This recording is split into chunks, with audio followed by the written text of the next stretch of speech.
டேய் மாப்ள, நோ பார்க்கிங்ல வண்டியை போட்டுருக்கடா. அங்க பாரு, பெனால்ட்டியை பாத்தியா? 500 ரூபாயா? டேய் வாடா பாத்துக்கலாம். இவனுங்களுக்குலாம் இதே வேலையாகி போச்சு. நோ பார்க்கிங்னு போட்டு ஃபைனு 500 ரூபான்னு போட்டால் கூட வண்டியை கொண்டாந்து அங்கேயே நிப்பாட்டுருவாங்க. இவனுங்க வண்டியை சீஸ் பண்ணி தூக்கிட்டு போனாதான் இவங்களுக்கு அறிவு வரும். என்னங்க சார் இங்க என்ன தனியா புலம்பிட்டு இருக்கீங்க? அடா ஆமா தம்பி, புலம்பாம என்ன பண்ண, நோ பார்க்கிங்னு போர்டு வச்சு ஃபைன் 500 ரூபான்னு பெனால்ட்டி போட்டால் கூட வண்டியை கொண்டாந்து அங்கேயே நிப்பாட்டுறானுங்க. என்ன செய்ய சொல்றீங்க?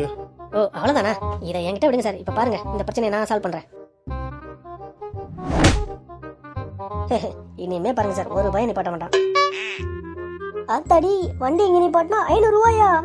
பேபி வேமா வா, எவனாவது வந்து காசை வசூல் பண்றதுக்குள்ள எஸ்கேப் ஆயிரும்.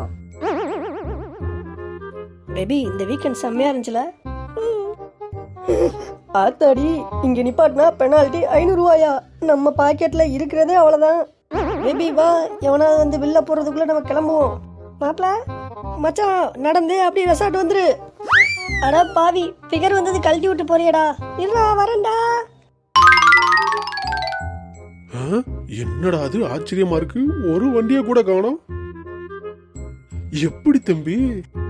சார் ரொம்ப சிம்பிள் சார். இருக்கிற சிச்சுவேஷனை அதுக்கேத்தாப்புல மாத்தி அமைச்சா போதும், எல்லாம் சரியா நடக்கும். Bye sir. சரி சரி.